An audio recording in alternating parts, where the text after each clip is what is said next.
अच्छा दोस्तों, मुझसे जब कोई मरीज ये पूछता है ना कि डॉक्टर साहब सबसे अच्छा विटामिन क्या है जो मैं अपनी सेहत को बेहतर बनाने के लिए इस्तेमाल कर सकता हूँ, मुख्तलिफ नाम लेते हैं लोग। तो मुझे नहीं अच्छा लगता। वो इसलिए नहीं अच्छा लगता क्योंकि मैं कहता हूँ कि अगर आप मुझे फॉलो करते हैं और मेरी वीडियोस देख के आप मेरे पास आए हैं, तो मैं तो बार बार गजा की बात करता हूँ। आप गजा से ही वो तमाम विटामिन हासिल कर सकते हैं जो आप मुझसे लिखवाने के लिए आए हैं। तो आज मैं आपको इस वीडियो में वो 5 ताकतवर बीज बताने जा रहा हूं जो अगर आप अपनी खुराक में शामिल कर लेंगे तो विटामिन की जरूरत नहीं है। आपको कोई विटामिन लेने की जरूरत नहीं है अगर आप इन 5 गजाओं को शामिल कर लेंगे। नंबर 1, दोस्तों, जो सफेद तिल हैं जिसको सेसमी सीड्स भी कहा जाता है, ये कितने ताकतवर हैं इसका बताना मुश्किल है। सफेद तिलों के अंदर प्रोटीन भी होता है, यानी कि ये कहा जाता है कि ये गोश्त के बराबर है। इतने ताकतवर होते हैं सफेद जो तिल होते हैं। तो दोस्तों, आपने सफेद तिलों का इस्तेमाल जरूर करना है। अच्छा, कैसे इस्तेमाल करना है वो भी बात करते हैं। सफेद तिलों में प्रोटीन है, हेल्दी फैट्स हैं, हेल्दी चिकनाइयां हैं जो आपकी दिल की मुहाफिज हैं, जो आपके टेस्टोस्टेरोन को बेहतर करती हैं, जिस्म में कमजोरी नहीं होने देंगी। इसके अलावा इसमें कैल्शियम भी है, यानी सफेद तिल के अंदर कैल्शियम भी है, प्रोटीन भी है और हेल्दी फैट्स भी हैं। यानी इतना छोटा सा एक तिल, इतना छोटा सा एक बीज सेसमी का, और इसके कितने फायदे हैं। तो दोस्तों, इसको इस्तेमाल जरूर किया करें। सेसमी सीड्स को आप इस्तेमाल कर सकते हैं, या तो दूध में डाल के भी इस्तेमाल कर सकते हैं। आप इसको अपनी रोटी का जब तैयारी में, मतलब जब आटा गूंद रहे होते हैं तो तब भी इस्तेमाल कर सकते हैं। सेसमी सीड्स बहुत वंडरफुल चीज है, इसको अपनी डाइट में जरूर शामिल करें। दिनों में पता चलेगा कि आप वाकई कुछ खा रहे हैं। दूसरा पावरफुल सीड जो है वो है सनफ्लावर सीड, सूरजमुखी के बीज।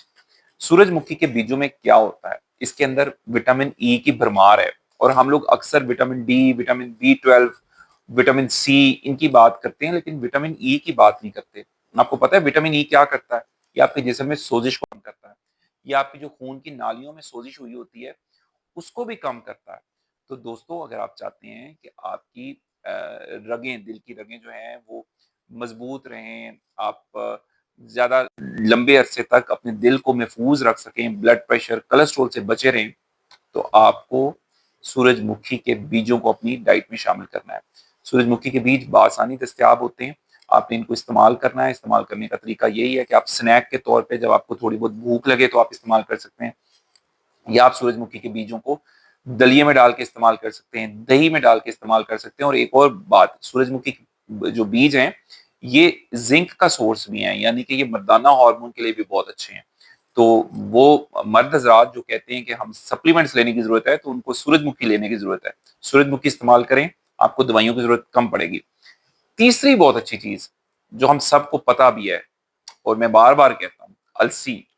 अलसी के बारे में मैं इतना कुछ बता चुका हूं और मैं बार बार कहता हूं कि अलसी के अंदर क्या है। अलसी के अंदर ALA है, प्लांट बेस्ड ओमेगा 3 है इसके अंदर। ये प्लांट बेस्ड ओमेगा 3 जो है ये जिस्म में सोजिश को कम करता है, दिल को बचाता है, या आपके हार्मोनल इम्बैलेंसेस को कंट्रोल करता है, या आपके जिस्म में जो दर्दें होती हैं उसके सांस को कंट्रोल करता है। तो जो लोग अलसी इस्तेमाल करते हैं वो लोग शुगर से भी बचे रहते हैं, इसलिए क्योंकि शुगर की सेंसिटिविटी को, जो इंसुलिन की सेंसिटिविटी है उसको भी ये बढ़ाता है और इंसुलिन की रेजिस्टेंस को कम करता है। जो इंसुलिन आपके जिस्म में बन रही है, अलसी उसको ज्यादा बेहतर तरीके से जिस्म में कारकर्दगी दिखाने में मदद करती है। और वो लोग जो सालों साल से पेन किलर्स खा रहे हैं, पट्ठों में दर्दें होती हैं, पट्ठे खिंचे रहते हैं, उन लोगों के लिए भी अलसी बहुत ताकतवर चीज है। अलसी को इस्तेमाल करने का तरीका क्या है, इसको थोड़ा सा रोस्ट कर लें, ड्राई रोस्ट करके इसको पीस लें, पीस के इसको एक डब्बे में बंद कर लें, रोजाना 2 चम्मच दही में डाल के खाया करें। आप देखें आपका पेट भी साफ होगा, आप देखेंगे आपका मूड भी अच्छा हो रहा है। अलसी जो है ये आपके हैप्पीनेस हार्मोन्स को भी, उनकी कारकर्दगी जिसको सेरोटोनिन कहते हैं उसको भी बेहतर करती है। तो वो लोग जिनको डिप्रेशन रहती है, नींद नहीं पूरी होती है, जिन लोगों को जिस्म में दर्दें रहती हैं, अलसी उनका बेस्ट फ्रेंड है। और चौथे नंबर पे जो बीज है दोस्तों, वो है पंपकिन सीड, जिसको कद्दू के बीज कहा जाता है। कद्दू के बीजों में क्या है? कद्दू के बीजों में जिंक है, कद्दू के बीजों में कुछ एंटीऑक्सीडेंट्स हैं, एंटी इंफ्लेमेटरी हैं। इसके अलावा इसमें पॉलीफिनॉल्स हैं जो क्या करेंगे, कद्दू के बीज आपके बुरे कोलेस्ट्रॉल को नीचे लेकर आते हैं, LDL को, ट्राइग्लाइसराइड को, और अच्छे कोलेस्ट्रॉल को, HDL को बढ़ाते हैं। تو اگر آپ نے بھی فٹ رہنا ہے تو آپ نے ان چاروں بیجوں کا استعمال کرنا ہے. اور 5ویں نمبر پہ جو سپر فوڈ سیڈ ہے وہ ہیں چیا سیڈز. چیا سیڈز آپ کو پتہ ہے کیا کرتے ہیں؟ اس کے اندر بھی ALA ہوتا ہے, اومیگا 3 ہوتا ہے. یہ پیٹ پہ جا کے ایک جیل سی بنا لیتے ہیں, اور وہ جیل جو ہے کیا کرتی ہے, برے کولیسٹرول کو بھی باہر نکالتی ہے, جو زہریلے مادے ہوتے ہیں ان کو بھی جسم سے باہر نکالتی ہے اور پخانے کے راستے نکال دیتی ہے. لیکن اس کو استعمال کیسے کرنا ہے؟ استعمال کرنے کا طریقہ یہ ہے کہ آپ 1 یا 2 چمچ چیا سیڈ جو ہیں ان کو 1 گلاس پانی کے اندر ڈال دیں, بھگو کے رکھ دیں, اور صبح اٹھ کے اس کو استعمال کریں. دیکھیں آپ کے وارے نیارے ہو جائیں گے, پیٹ بھی صاف ہوگا, گیس قبض افارہ بھی نہیں ہوگا, اور آپ جو کچھ کھائیں گے وہ زیادہ بہتر طریقے سے جزو بدن بنے گا, کیونکہ جسم میں آپ کے جو پہلے سے آنتوں کے اندر جو گندگی پڑی ہوئی ہے وہ بآسانی نکل جائے گی, تو جو نئی غذا آپ کھا رہے ہیں وہ جذب بھی بہتر ہوگی. چیا سیڈز بہت ضروری ہیں, یہ بھی استعمال کیا کریں. لیکن دوستو یہ ساری باتیں ایک طرف, کچھ اور اصول بھی ہیں جو میں بار بار بتاتا ہوں. دماغی صحت بھی اتنی ضروری ہے. اس کے لیے کیا کریں؟ اللہ تعالیٰ کی عبادت کریں, دن رات اللہ تعالیٰ کا شکر ادا کریں, اٹھتے بیٹھتے اللہ تعالیٰ کا شکر ادا کیا کریں. بہت آسان سی بات ہے, اپنی عادت بنا لیں, اٹھتے بیٹھتے اللہ اکبر کہا کریں, سبحان اللہ کہا کریں, استغفر اللہ پڑھا کریں. ہم سب گناہ گار ہیں, اللہ کے نبی کا ارشاد ہے سب لوگ گناہ گار ہیں, اور سب سے بہتر گناہ گار وہ ہے جو اپنے گناہوں کی معافی طلب کرتا رہتا ہے.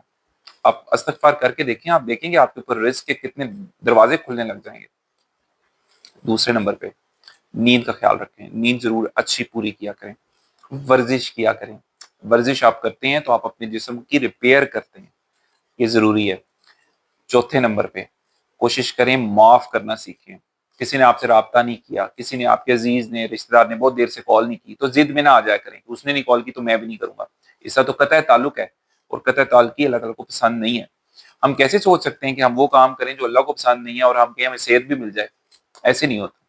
اللہ تعالیٰ کے اصولوں پہ چلنا پڑے گا. اللہ تعالیٰ نے جن باتوں کو پسند کیا ہے اگر آپ وہ کریں گے تو آپ کو جسمانی صحت بھی ملے گی, اور آپ کو روحانی صحت بھی اور دماغی سکون بھی ملے گا. اگر آپ کو یہ باتیں اچھی لگ رہی ہیں اور آپ نے ان سے کچھ سیکھا ہے تو ان پہ عمل کریں. غذا کے ساتھ ساتھ اپنی روحانی جو تربیت ہے اس پہ بھی زور دیا کریں. یہ سب چیزیں ملا کے صحت کو بناتی ہیں. صحت صرف جسمانی صحت اچھی ہونے کا نام نہیں ہے. میرے پاس کلینک میں ایسے بھی مریض آتے ہیں جو پہلوان ہوتے ہیں, ریسلر ہوتے ہیں. میرے پاس کبڈی کے مریض آتے ہیں, کبڈی کے جو پلیئرز ہیں وہ آتے ہیں, انٹرنیشنل پلیئرز آتے ہیں. آپ ان کی باڈیز دیکھیں گے تو آپ کہیں گے کہ ان کو کیا مسئلہ ہے. بلکہ ایون میرے کلینک میں جب وہ تشریف لاتے ہیں وہ پیشنٹس, تو میں کہتا ہوں مریض کدھر ہے, تو وہ کہتے ہیں ہم خود ہی مریض ہیں. اچھا, مریض مسئلہ کس چیز کا ہے؟ یہاں پہ سکون نہیں ہے, بے چینی ہے, ڈپریشن ہے, وہم ہے, کچھ برا ہونے کا خوف ہے, ہر وقت کے وسوسے ہیں. سب کچھ ہونے کے باوجود, رزق ہونے کے باوجود, بچے ہونے کے باوجود, خاندان ہونے کے باوجود, پیسے ہونے کے باوجود, بینک بیلنس ہونے کے باوجود ڈر ہے, بیماری کا خوف ہے, برا ہونے کا خوف ہے, کسی کام میں دل نہیں لگتا, خوشی نہیں محسوس ہوتی. تو وہ کیوں نہیں ہوتی؟ کیونکہ آپ اور ہم سب اب بہت دور ہو گئے ہیں روحانیت سے. اللہ تعالیٰ نے قرآن مجید میں کہا ہے کہ دلوں کا سکون تو میرے ہی ذکر میں ہے.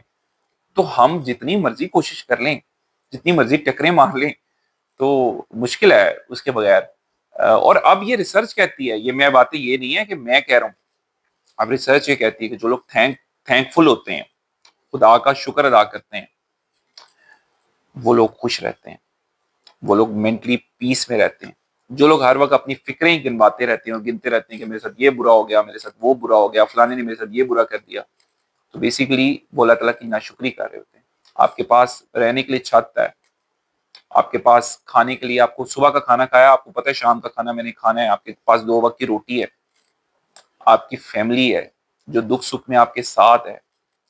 چھوٹی موٹی باتیں تو گھروں میں ہوتی رہتی ہیں. تو آپ بہت لکی ہیں, اللہ تعالیٰ کا بہت شکر ادا کیا کریں. اللہ تعالیٰ کہتا ہے کہ نعمتوں کو شکر گزاری سے باندھ لو. شکر گزاری بہت بڑی بات ہے.